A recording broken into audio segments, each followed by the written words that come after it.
You. What are you doing here? No. You. What are you doing here? No, you don't look dead at all. Well, for your information, I have been for better part of 2 centuries, perhaps. Not really sure what present day and age it is. It's been a titch.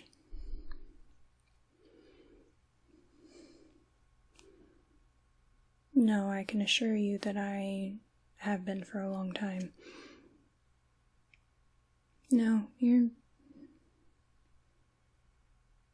So if you are alive, and I'm alive,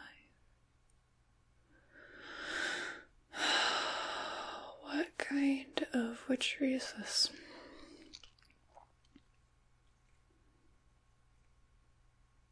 You did what? Oh, no. Why on earth did you have to come into contact with her? Of all people. No, I don't imagine she gave you much of a choice, did she? Though I don't imagine you really scurried about either. No. Didn't figure so. You don't look too much like the smart type. No harm meant, dear. Well, I suppose we have reached an impasse, haven't we? Well, I suppose you have information, don't you? And I need information.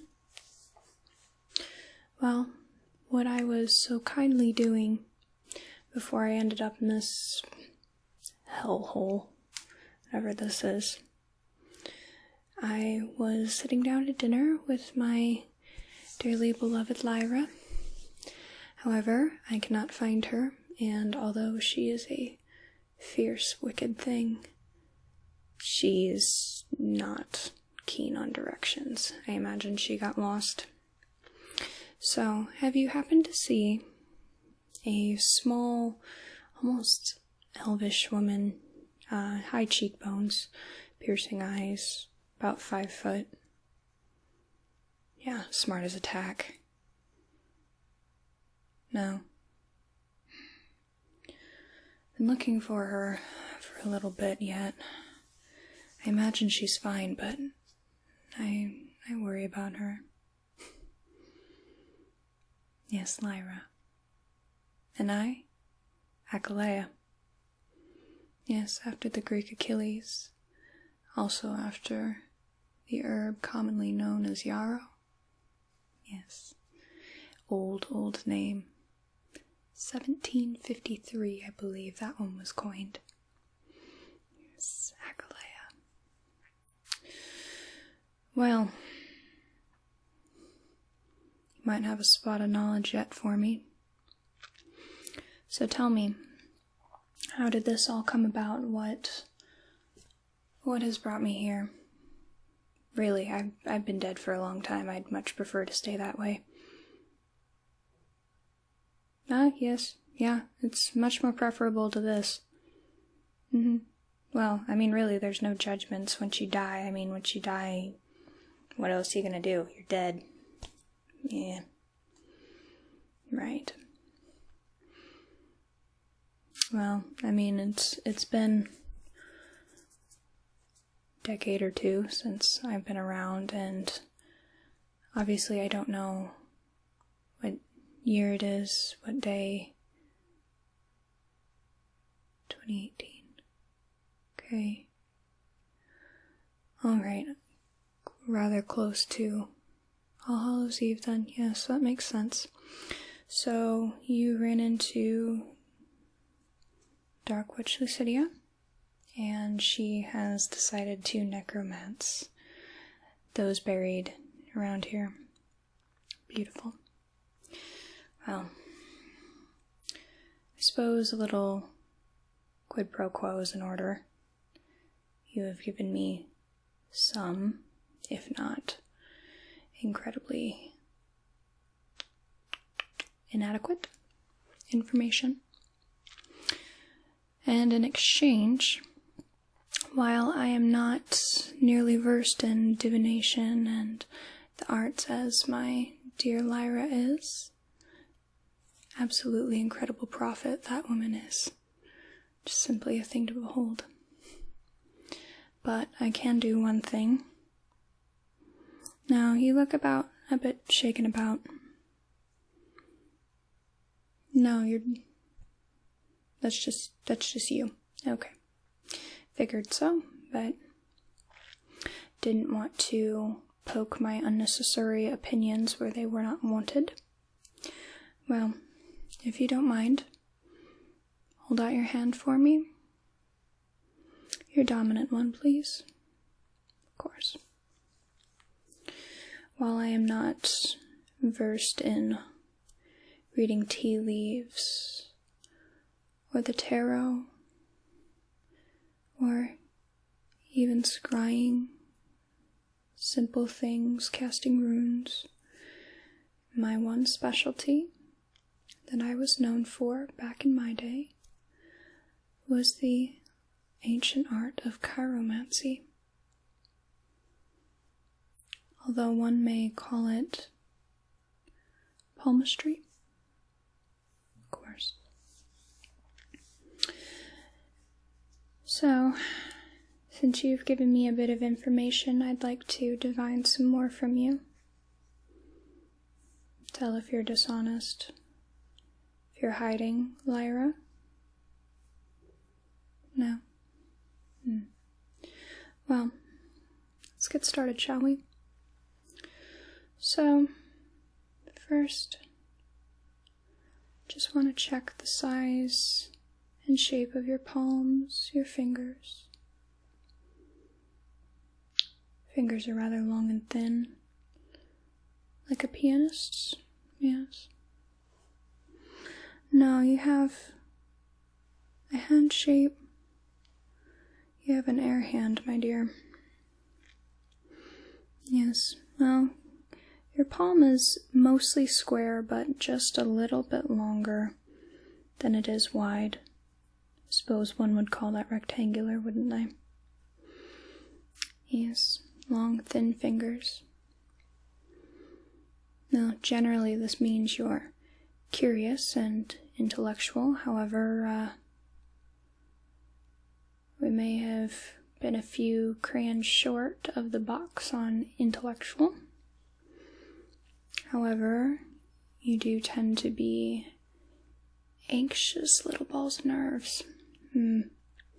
Yes, I see that. That must explain the little wiriness I get from you. However, you would tend to be great at communicating, but a little lost there.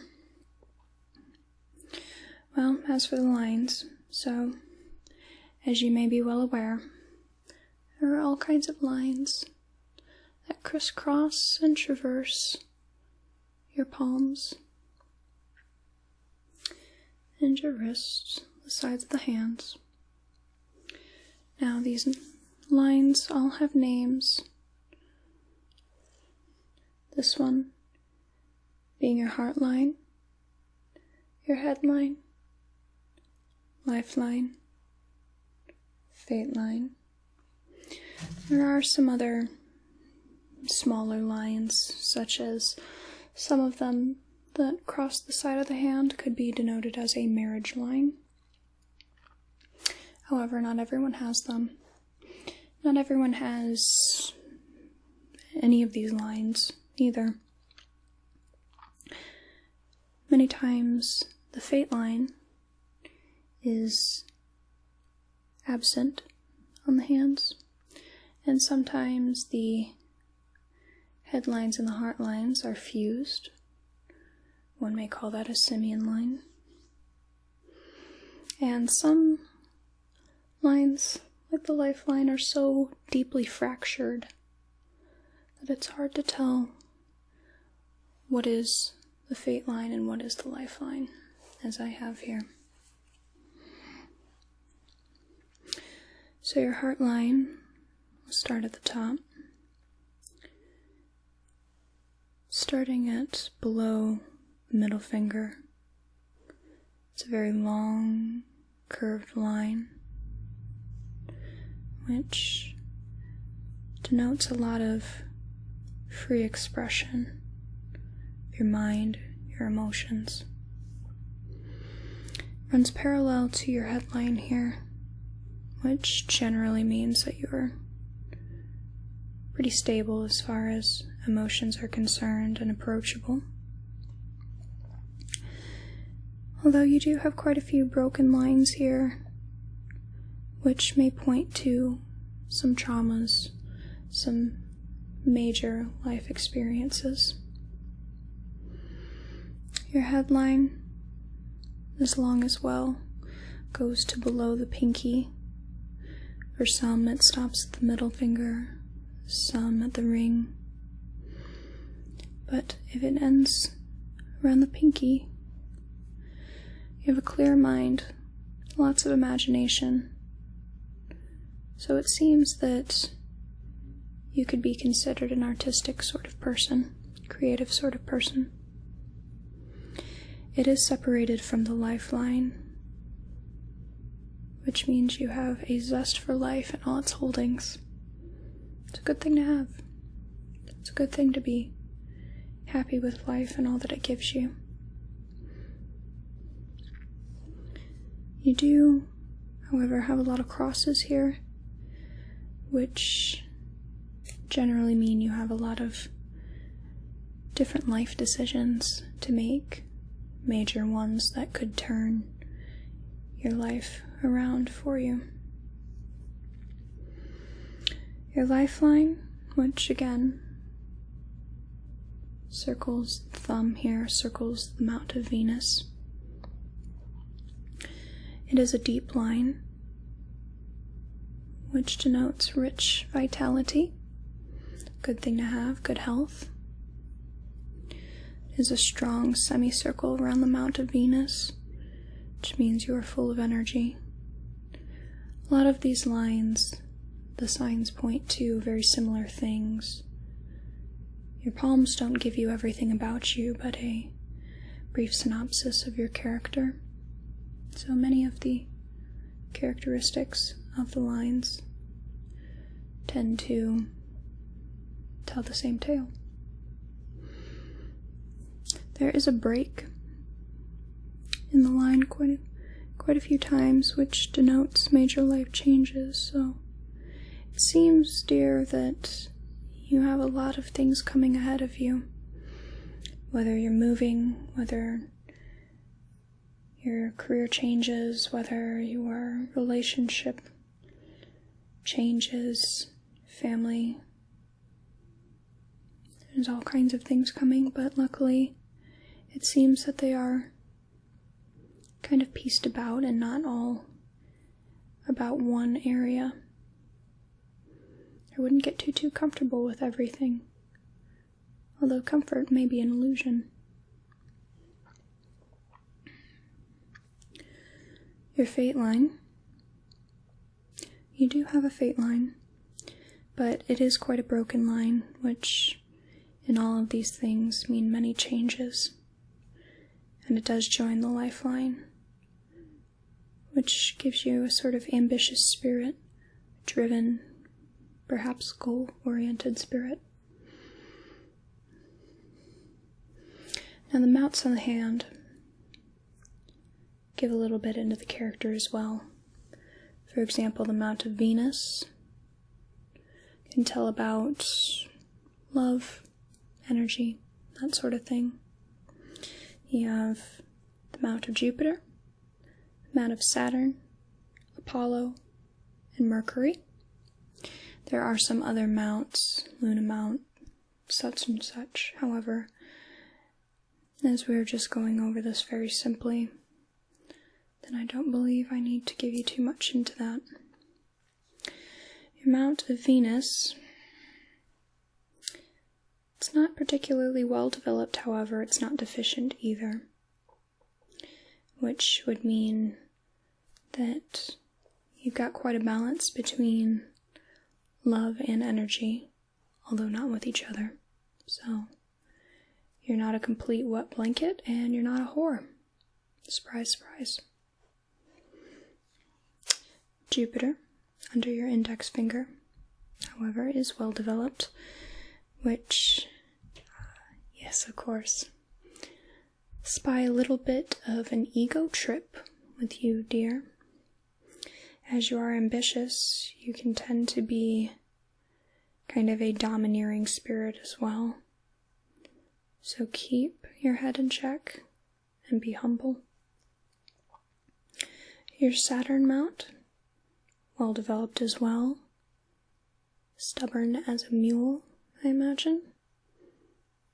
Yes, headstrong. However, independent. Good quality to have. And your mount of Apollo, well developed as well. Gives you a certain sense of pride, I think.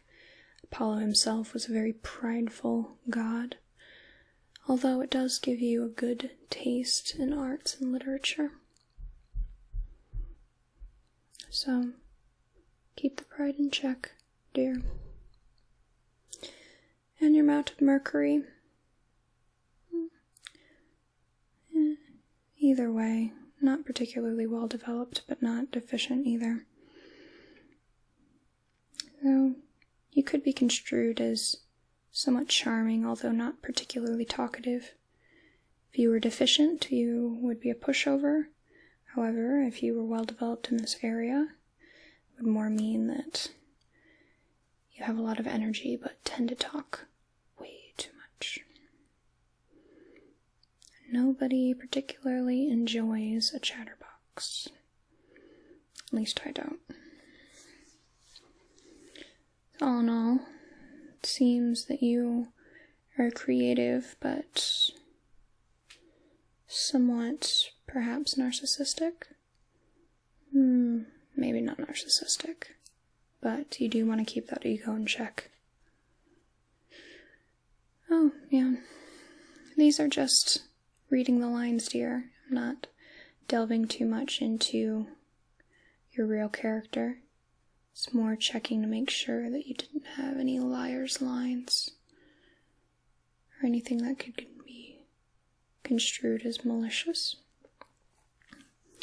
But alas, you are not. I may have use for you yet. Well, I suppose since I am here, and I don't believe I'm going to be going back to rest for a little while. Unfortunately, I have a job for you. If you happen to see my dear Lyra, my lovely, lovely Lyra, I want you to send her to our little spot outside of town. There is a great hawthorn tree. At least there should be. Last time I was here, give or take 200 and some years, have her meet me by the hawthorn tree by, let's say, the 31st at 7 post-meridian. Of course, dear. Now, you do seem to be quite calm and collected about all this. Besides being kidnapped by the witch Lucidia, how else do you know about all of this? The witch Saoirse? Oh, I just simply adore her. No, she's been instrumental in mine and Lyra's relationship. She married us years and years and years ago. Oh, well, as I am still here, and it seems that she is as well. Was getting a little worried that I hadn't seen her turn up, but I will have to pay her a visit, I think. Wonderful. Yes, I was to see her quite a few years ago. I do feel bad about that, but villagers, they talked, and Lyra was getting a little fancy with her divinations, and they didn't take that too well. So, yeah, a little bit of fire, a little bit of hanging. Wasn't pleasant, no, but they had suspected that I, along with her, that we hadn't really aged in a long time, which was due to her, figured us immortal. And obviously we were not immortal. But then I found myself in a wonderful place that I could spend with her for the rest of my eternity. So. Well, you have a message for Lyra if you see her. And I must bid you adieu and go look for her myself. Honestly, she could be anywhere. I imagine she's lost somewhere in the woods, or... Well, really, she could be anywhere. Darn thing is quite flighty. I digress. I suppose it was a pleasure to meet you. I imagine I will see you again. Of course. Pleasure's all mine.